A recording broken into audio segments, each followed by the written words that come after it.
This is News Today with WDW News Today. I'm Tom Corliss of WDWNT.com. Please like this video, subscribe, and hit the notifications bell to make sure you never miss the latest from the Disney theme parks around the world. Here now is the news for November 16th, 2022. We previously reported a rumor that stated that the Global Dream, a 19-story vessel filled with amenities, could be in negotiations for completion by Disney Cruise Line and Meyer Werft. With the original owner Genting Hong Kong going into administration due to the COVID-19 pandemic, the massive cruise ship was left unfinished and without a company to complete it. But Disney Cruise Line has now confirmed the acquisition of a partially completed ship that will bring the magic of a Disney Cruise Line vacation to new global destinations. It will, quote, feature innovative Disney experiences along with the dazzling entertainment, world-class dining, and legendary guest service that set Disney Cruise Line apart. The ship is expected to have its maiden voyage in 2025 with a passenger capacity of approximately 6,000 guests. It'll likely, of course, be renamed to be in line with the other Disney Cruise Line ships, such as the Magic, the Wish, and the Dream. And after completion of the Disney Wish, 2 more ships were expected to join the Disney Cruise Line fleet. Of course, the Disney Treasure is set to be coming in 2024, and the 8th ship is still coming, by the way, or the 7th ship is still coming. The Global Dream, as it's called now, is a separate project and will be ship number 8.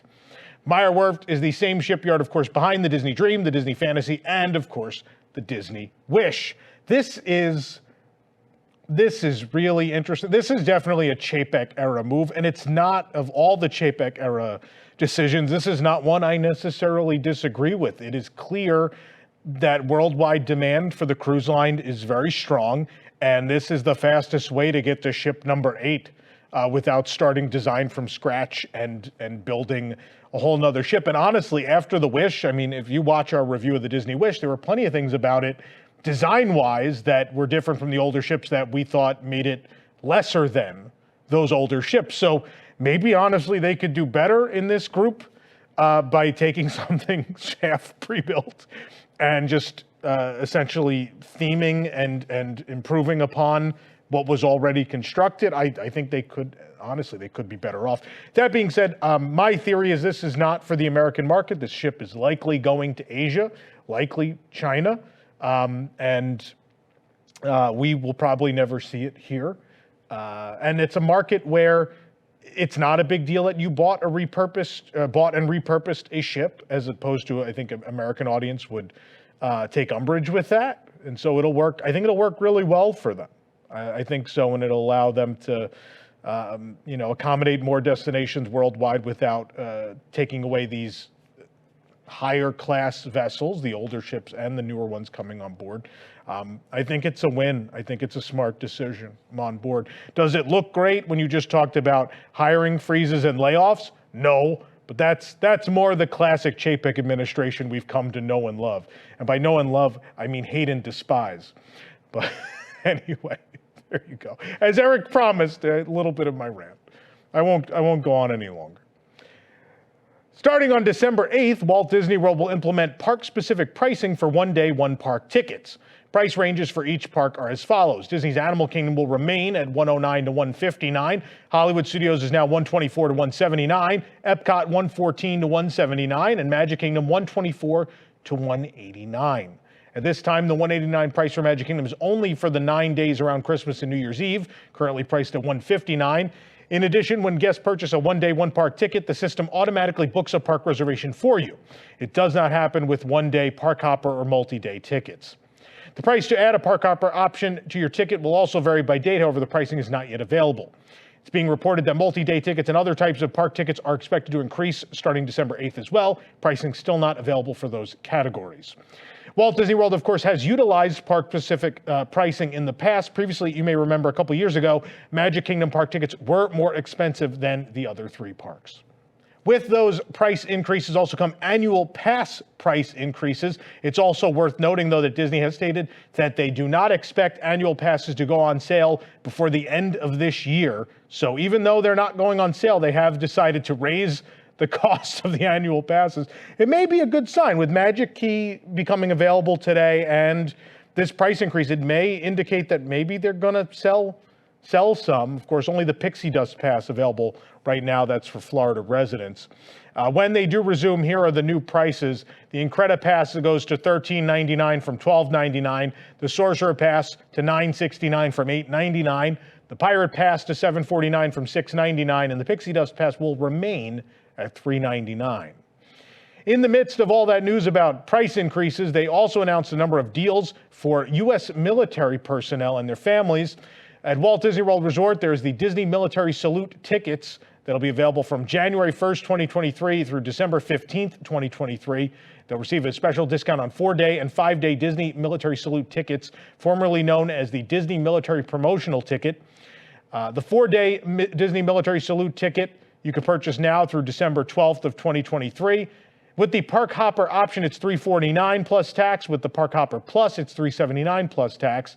And for the 5-day ticket available through December 11th, 2023, the Park Hopper option makes it $369 plus tax, while the Plus is $399 plus tax. There are, of course, blackout dates, and this is the first time ever that military tickets have included blackout dates of April 2nd of 2023 through April 15th, and November 19th through November 25th of 2023. As with any visit to Walt Disney World, park reservations are also required with a valid theme park ticket for the same park on the same day for each person in your party. In addition, Disney is also offering a special price of $98 for the Memory Maker product, available through December 15th of 2023. And Disney will be offering discounted rates at select Walt Disney World Resort hotels for stays most nights from January 1st through December 15th of next year when you book by, of course, December 15th of next year. The length of the stay is a minimum 1 night up to 14 nights maximum. At this time, they don't list the hotels available. They state it does exclude the villas at the Grand Floridian, the campsites at Fort Wilderness, Pop Century, and Caribbean Beach Resort, however. Other exclusions include the following room types: 3-bedroom villas and suites in moderate and deluxe hotels, cabins at Copper Creek Villas and cabins at Wilderness Lodge, the Little Mermaid rooms at Art of Animation, and the bungalows at Disney's Polynesian Villas and Bungalows. To check for hotel availability and book a room with this offer, you can call 407-939-7830. Disney has released more details about the 80 acres they're contributing to an affordable housing development in Central Florida. Quote, "The land we've contributed for this initiative is in a great spot west of State Road 429, just a few miles from the Magic Kingdom, near schools and shopping, including Flamingo Crossings Town Center. The development is expected to include more than 1,300 units. Disney has selected a company to build, own, and operate the property, the Michaels Organization, a prominent and visionary developer known for creating high-quality homes and communities in many states, including right here in Florida. The development is expected to be privately financed and limited to applicants within a certain income range. Quote, "For more than 50 years, Walt Disney World has cared for and invested in our community, and we're committed to being a part of this solution, which will bring more attainable housing to Central Florida," said Jeff Volley, the president of Walt Disney World Resort. "We will continue to find ways to use our resources to make a difference in the community we call home, and we're excited to take this step with a nationally recognized developer." The Michaels Organization was chosen for its long-standing track record in building and managing attainable housing communities. Negotiations between Walt Disney World and the Michaels Organization on a definitive agreement for the initiative are underway. The development will be open for qualifying applicants, including Disney cast members. Quote, "We are excited to work with an iconic brand like Disney to deliver attainable housing for the Central Florida community," said Michaels CEO John J. O'Donnell. "Our goal is to create a repeatable model that we hope will inspire other companies and municipalities to create high-quality, attainable housing in their own communities. The initiative will help offer a viable solution to one of the nation's greatest challenges and will support and build upon Orange County's Housing for All action plan to address housing affordability for local residents, an action plan brought about by the passion and leadership of Mayor Jerry Demings." You can support the entire team behind this show and others by joining the WDWNT Inner Globe Society at patreon.com/WDWNT. Get access to exclusive content, discounted show and event tickets, and more. Special shout out to all of our WIGS members watching make the show happen every week. And I do have another Zoom with Tom is coming up, I think, on the 22nd. So those of you at the higher levels, stay tuned for that. The Magic Kingdom has introduced its newest addition to the Disney Adventure Friends Cavalcade. It's Raya. She's from the popular movie Raya and the Last Dragon. Here she comes. She's on top level of the first float in the cavalcade, wearing her iconic hat, which was designed in collaboration with members of the film's Southeast Asia Story Trust, a group of cultural consultants who worked with the filmmakers throughout the creative process. Raya is replacing Moana on this float in the cavalcade. You can watch the whole thing right here on our YouTube channel. The entrance to the upcoming TRON Lightcycle Run roller coaster has been lit, showcasing the themed elements that transport guests into the grid. The signs hanging from the entrance tunnel were added earlier this year, while the semicircle and suspended machinery were recently installed. The machine and design over the doorway represent the device that digitizes you and sends you into the grid. The grid, of course, is the digital world where TRON takes place. The premise of the ride takes guests aboard Lightcycles, the iconic vehicles from the film. Disney's description of the attraction reads, quote, "Lean forward into the ultimate race of survival. Leave the real world behind and join Team Blue in an epic quest across the grid, the dark computerized world with no horizons from TRON. Here, there's no limit to the excitement. Climb aboard your very own Lightcycle and take off on a high-speed adventure, racing against the grid's most menacing programs, and surge past your fierce opponents as you attempt to cross through 8 energy gates and secure your team's victory so you can survive to race another day." The elements are now lit in neon blue, now synonymous with the franchise. And on the other end, progress continues to slowly move forward on the pathways outside. The crews are working on preparing and paving the different walkways through the area, and work also continues on the tunnel for the Walt Disney World Railroad. More on that in a minute. We'll talk about that shortly. But yeah, TRON is coming. If you can't wait, we do have a video from when I visited Shanghai Disney right here on the channel. You can watch that. This week, we saw something exciting during a trip on the Tomorrowland Transit Authority People Mover. We discovered a Walt Disney World Railroad train on the tracks past Space Mountain. The engine, along with its passenger cars, was slowly moving along the tracks. If you look to the left and just below the monorail tracks, you can see some of the passenger cars. In this photo, if you look to the right side of the photo, just below the large tree, you'll see the engine. It's pointing in the direction of the park entrance. We saw the train making its way to Main Street, USA. We even heard the whistle blow. First, it was unclear which engine was on the tracks, but as the train backed into Fantasyland Station, we got a better look. Saw that it was the Walter E. Disney engine. We even got a wave from some of the construction workers as they got a ride back to Fantasyland. How cute is that? Previously, the train would just stop before Storybook Circus Station, but this is the first time it went beyond that. So this is pretty exciting. This is the first time we've seen this. And of course, TRON is set to open in the spring of next year. We would assume at the very latest, by the spring, the train will be operating, if not sooner. So exciting development. We may get to ride on the railroad very soon. In what seems to be becoming a pattern of guests going out of bounds while at Disney parks, a guest was caught on video this week jumping out of the Spaceship Earth time machine vehicle and sitting with the animatronics during a ride stop. Oh boy. Twitter user at FarmD23 shared the video. The guest, of course, jumped from the ride vehicle in the ancient Greece section of the attraction. He then sat down in front of the teacher educating about mathematics in the ancient world, which is towards the beginning of the attraction. Per the video, the attraction was stopped at the time, so it wasn't moving when they decided to jump out. Of course, these stops are routine and happen frequently on the ride, whether it's due to maintenance, ECVs, people unable to load in time, whatever it may be. The guest in question was male in a brown shirt, white shorts, and white shoes, took their chance to get out of the vehicle, which has no restraint, and sat with the Greek animatronics, perhaps learning about mathematics. Maybe, you know, that's what I would do. But this is becoming a thing. We've seen people sticking their foot off the log at Splash Mountain.